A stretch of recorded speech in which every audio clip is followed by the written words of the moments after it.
Among the crippled eagles, there is one brave man so relevant to our channel's mission. This man of faith, John Alan Coey, was an Eagle Scout and Marine in training when he threw away an officer's commission to go fight for Rhodesia. Born and raised in Columbus, Ohio, John had went from studying forestry and training to become a platoon leader to a foreign volunteer in a faraway country. This pious Christian was disillusioned with America in the Cold War, believing he'd better support his own nation fighting alongside the Rhodesians. Fed up with the murder of 65 million from Russia to China at the hands of militant atheism, John began to see communism as an enemy America was not truly willing to fight. The international menace had indoctrinated with atheism the souls of millions, a phenomenon he was sure to see at his hometown university. With American failure in Vietnam, John theorized the United States government had been infiltrated by a revolutionary conspiracy of internationalists, collectivists, and communists. These infiltrators wanted to demoralize America with failure in Vietnam, according to John, who saw their end goal being a totalitarian world government under the banner of materialism and atheism. John was also distraught with American support for Zionism. The existence of the State of Israel before the Second Coming seemed like an abomination to John, and for that reason the young soldier openly advocated for its destruction. Seeing America as subverted and infiltrated by internationalism, Zionism, and atheism, John felt he'd be better off supporting his people by taking up arms for Rhodesia. Having been taught the ways of the Marines, John was determined to put his training to good use, so he left for Rhodesia. There he saw a holdout of Western Christianity. In his eyes, the Rhodesians were holding the line against communism's atheist crusade. Their war was on behalf of Christendom, Coey thought, so he was eager to join up.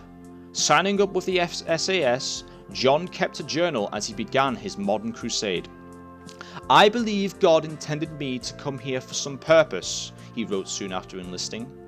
"This action has cost me an officer's commission, and my citizenship may be revoked, but this is the most I can do for my country under the circumstances." Perhaps the decision soon seemed sour for John, whose political views came in conflict with many at the SAS. During his officer training, he wrote many articles under pseudonyms, having a great interest in geopolitics. He kept track of what was going on in the world, keeping up with other wars such as the overthrow of Salvador Allende in Chile. John, a corporal at this point, took pride in teaching, as we did at Quantico, the Marine way. Meeting with other Americans who had taken up the flag of green and white, John fell in with the rest of the crippled eagles. However, there was a clear difference between him and the rest of his comrades. He'd go on to write, "They live for pleasure mostly," Coey wrote in his journal, "drinking and whoring. The Christian soldier is sometimes despised and ridiculed." He would soon become a combat medic, and he made sure to live up to the title, opting to go out fighting as much as humanly possible. The man served in 60 Fire Force operations, all while making suggestions to his superiors on how to better deal with the communist insurgents. His expertise led to the adoption of combat medics for all RLI patrols, which proved incredibly useful in the field. Though he was unable to serve as a true officer, his skill as a tactician and military man was put to good use during the war. He was a specialist in tracking, mortars, and armoured vehicle driving alongside his role as a life-saving medic. John would pick up the title of the Fighting Doc throughout his service with the RLI. While his tactical suggestions and eagerness to fight were appreciated, his propositions of psychochemical warfare were mostly rejected. John envisioned a tactical starvation of the Mozambicans and Zambians, for example, as the guerrillas were based in these nations. While Coey's views and suggestions occasionally got him into trouble, his skill in the field made it so everyone tolerated him. Even though his brothers in arms couldn't share a beer or whore with Coey, they respected him. The man was true to his religion and true to his politics. His comrades would summarize his service with this quote: "He was a noble, dedicated man with spiritual insight and political acumen, with a keen perception of world affairs and the evils of communism. He was a soldier of the cross and a son of liberty. A noble, dedicated man, John met an unfortunate fate only a few months after getting engaged with a local woman. Despite preparing to marry and start up his own family, John was still as eager to fight as ever. The Fighting Doc was sent out during an engagement to save a coupled wounded infantrymen in the field. As the rest of the fire force moved to sweep the enemy line, John went out to go pull his injured brethren to safety. Heading into an open riverbed, a concealed group of guerrillas opened fire. Before he could make for cover or fire back, one of the shots struck him fatally in the head. John Alan Coey died risking his life for the sake of others, maintaining his enthusiasm to do whatever was necessary to get his job done.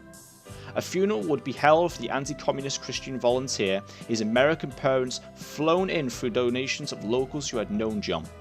His parents didn't see his death as one in vain, saying he had died fighting for the last bastion fighting communism that is left in the Western world. John Alan Coey died fighting for a nation that stood alone, a nation that simply wanted the right to fight for what they owned. With no international recognition, Rhodesia fought on, only aided by volunteers like John and the other crippled eagles, alongside the temporary aid from its neighbouring faltering South African and Portuguese allies. Now all that's left there are Zimbabwe ruins, and like much of the post-colonial world, it's a terrifying sight to see. From Cape Town to Salisbury Town, what remains of white settlers are fair game for those caught up in an irrational rage of racial hatred. Throughout the rest of Africa, poor leadership has led to famine after famine, civil war after civil war. The global economy maintains these disasters, these atrocious conditions from Africa to South America to Asia, with no true development occurring in these lands, which have been turned into merely global producers. The people are encouraged to head for the lands of consumers. Europe and America are subject to mass migration, and the quality of life is beginning to sink here. What nations used to stand that loved their people and rejected the international cartel have been reduced to ruins. The developed bastions of Europe and America are becoming the dumping grounds for worldwide overpopulation. If such a situation continues, the spending power of Western consumers will drop to a point where the sweatshops of the world can no longer see profit. The economy will collapse, and the entire world will be flung into chaos.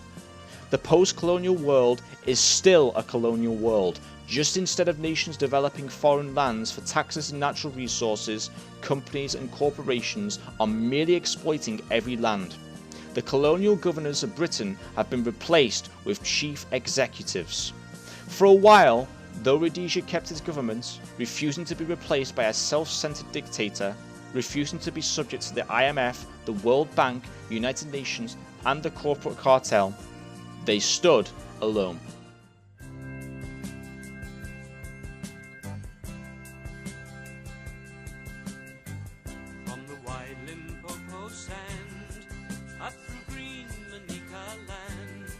Side by side and hand to hand, everyone will make a stand. No bastions of steel and stone, no massacre of flesh and bone, and the right to fight for what we own. We stand alone, we stand alone. Where the red flame lily grows, where the wild Zambezi flows, where the hunter's fire glows, every man and woman knows. No bastions of steel and stone, no massacre of flesh and bone, and the right to fight for what we own. We stand alone, we stand alone. Beyond the blue Matopo haze, where the stately sable brays, across the fields of waving maize, even through the darkest days. No bastions of steel and stone, no massacre of flesh and bone, and the right to fight for what we own. We stand alone, we stand alone. Through the flood and through the drought, through the years of fears and